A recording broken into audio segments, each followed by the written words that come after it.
Ganun talaga kapag nag-outing yung mga tanga. Samsung, i-audit ninyo yung mga empleyado ninyo. Dapat yung mga ganyang pag-uugali hindi makalusot. Kawawa yung may-ari ng resort eh. Hindi sila mapapakain ng simpatya ninyo. Kaya nga po ako ganito, kasi gusto kong gisingin yung mga tatanga-tangang Pilipino na ganyan ang pag-uugali. Nakaka-high blood na naman ako eh. Sakit nun.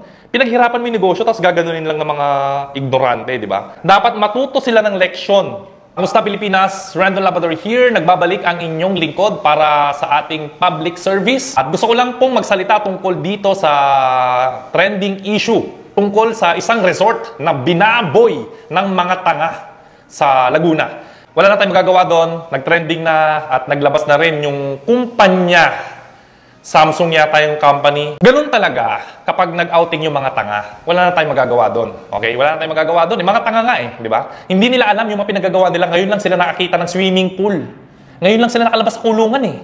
So, ganun yung ginawa nila. Okay? So, naintindihan ko rin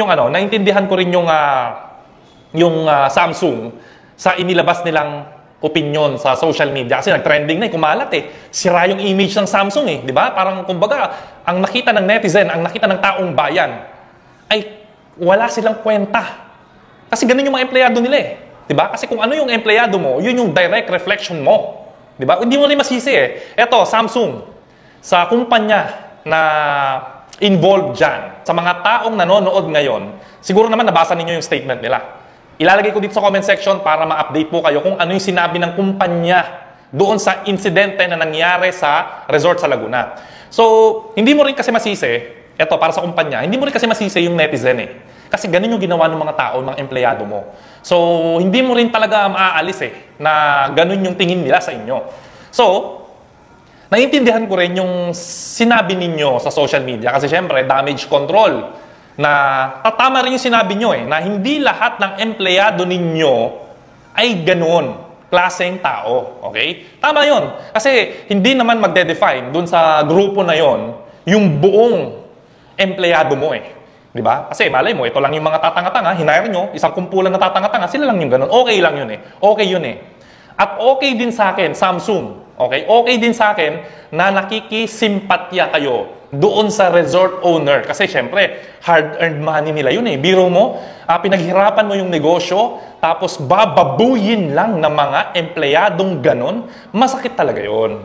Masakit talaga yun. Kahit saan mo tignan eh, hindi tama talaga eh. So, ngayon, moving on, naintindihan ko yung Samsung. Makisimpatya kayo. Okay? At sinabi ninyo na hindi yun direct reflection ninyo na pinapangalagaan ninyo yung values ng company nyo. Okay yun eh. Poprotektahan nyo talaga. Kahit ako, negosyante ako eh. Poprotektahan ko yung kumpanya ko, okay? Pero, Samsung, sana man lang, bukod sa emotional support, bukod sa pakikisimpatya doon sa nangyaring sitwasyon, sana man lang nag-extend kayo ng help doon sa may-ari ng resort. Kasi ang laki yung kumpanya eh. Di ba? Ano ba naman yung magbigay kayo ng konting damage fee? Kasi ilang araw silang hindi makakapag-operate. Wala man lang kayong binigay. Kasi wala akong nabasa doon sa public statement ninyo. Kasi kahit company event nyo yun or hindi, meron kayong responsibilidad pa rin doon. Kahit papano. Kasi mga empleyado nyo sila eh. Di ba? Huwag niyong isisi doon sa mga tao. Alam niyo na nga mga tanga eh. Wala na tayong magagawa doon. Mga tanga talaga yung nag-outing eh. First time nilang makakita ng swimming pool. First time nilang makapunta sa isang resort. Hindi mo rin sila masisi eh. So bilang nakakataas, bilang kumpanya, kung talagang nakikisimpatya kayo doon sa may-ari ng negosyo, tulungan ninyo. Kasi hindi makapag-operate agad yan. Ano ba naman yung 3 days na magbigay kayo ng konting help para makabawas sa operational expenses nila? Ang sarap sanang basahin eh. Diba? Okay naman yung statement ninyo, kaso kulang. Hindi kasi mapapakain ng pamilya yung may-ari ng resort, yung simpatya ninyo, yung public statement ninyo, kasi ang laki nyo kumpanya eh. Ano ba naman magbigay kayo, di ba? Di ba? Samsung, ito rin po ay mensahe para sa lahat ng negosyo dito sa Pilipinas na may karapatan pa rin tayo. May kasalanan pa rin tayo doon sa mga empleyado natin. Okay? Kahit company-sponsored yon or hindi, kung sila lang nag-usap, sila lang nag-outing, kahit papano kasi nire-represent nila tayo eh. Ibig sabihin, yung HR or yung agency na nag-hire ng mga tao na yon ang may kasalanan din. Kasi hindi mo na-filter eh. Imposible naman na first day lahat yon sa kumpanya ng Samsung na hindi nyo na-screen yung mga pag-uugali nila. Kasi madali lang naman i-assess yung ugali ng isang tao kapag nagtrabaho na yan day by day eh. Imposible. Or yung team leader nila, baka ang may mali. Diba? Baka nakapag-hire kayo ng masiraulo at walang ethics na tao, walang pinag-aralan. Diba? So, it's time to audit. Samsung, i-audit ninyo yung mga empleyado ninyo. Dapat yung mga ganyang pag-uugali hindi makalusot. Kawawa yung may-ari ng resort eh. Hindi sila mapapakain ng simpatya ninyo. Tulungan ninyong umayos. Pagkano lang yun? Nagigets ko eh, na nagsabi kayo na syempre masisira yung kumpanya ninyo, na pwede nyo i-demanda yung mga tao maninira sa inyo. Hindi nyo rin kasi maaalis sa taong bayan na maawa. Ang Pilipino sadyang emosyonal yan eh. Nakakaawa talaga yung ginawa oh. Eh kung sa inyo ginawa yon, di ba?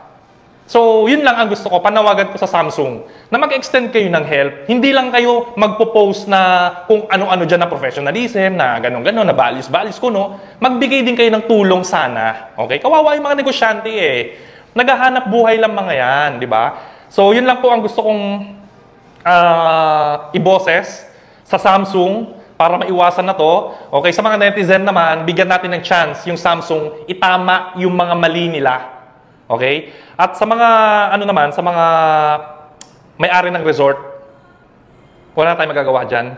Riskihan. Kasi minsan talaga may mga tatangang tao na mag-renta ng ating mga although masakit din, di ba? Kaya nga po ako ganito, kasi gusto kong gisingin yung mga tatangang Pilipino na ganyan ang pag-uugali. Diyan ako naiinis eh. Di ba? Na-high blood na naman ako eh. Ang sakit nun. Pinaghirapan mo yung negosyo, tapos gaganunin lang ng mga ignorante, di ba? Kung ano yung kaparusahan na karapat-dapat sa mga taong yan, dapat managot sila. Hindi pa pwede na kung papalampasin to. Kasi kapag pinalampas natin yan, marami pang gagaya dyan. Dapat matuto sila ng leksyon. Bantayan nyo yan. Yun ang gusto ng tao. Di ba? Gusto ko mag-advance ng pasasalamat sa inyo, Samsung. Tulungan ninyo yung business owner na yon, kahit konti, or i-promote nyo, tulungan nyo after nito, para maabawi man lang kayo, okay? Hindi kasi po pwede na magpo-post lang kayo, so okay na. Hindi po pwede yun. Huwag natin pabayaan to. At yun lang. At ang next topic natin ay yung tungkol sa Paymaya. Paymaya. Binibigyan ko kayo ng chance ang magsalita tungkol dito sa kumakalat na issue. Ang dami kong reklamong natatanggap tungkol sa application ninyo. Ayusin nyo yan. Ayusin nyo yan. Parang awa nyo na. Nananawagan po ako sa inyo. Paymaya. Aksyonan po ninyo yan. At sa lahat po na may problema tungkol dito sa Paymaya, paki-comment lang po dito. Hindi ko sila titigilan hanggat hindi sila maglabas ng official statement nila tungkol dito sa problema na to. Yun lang po. Magandang hapon sa inyong lahat. Nagpapasalamat po ako sa lahat ng taong nakikiisa dito sa pagboboses sa mga kapwa nating Pilipino na hindi kayang ipagtanggol yung mga sarili nila. Gagamitin ko po itong platform ko para iboses po kayo. Hindi ko po sila titigilan. Wawasakin natin sila sa internet. Hindi pa pwede na palampasin yung mga ganyang pagkakataon. Lalo na't may Rendon Labrador dito sa internet. Yun lang po. Have a great day. Maraming salamat po sa suporta ninyo. At sa mga nagpapasalamat sa messages na papadala, na-appreciate ko po lahat yan. At yun, abangan po natin ang mga susunod na mangyayari. Kung meron po kayong nais reklamo, gusto pong iboses, i-message nyo lang po sa akin sa Instagram para makita ko agad, or sa Facebook po, or doblehin ninyo, or mag-email po kayo sa akin sa askrendon@gmail.com. Maraming salamat po. Stay fit, stay healthy, stay motivated.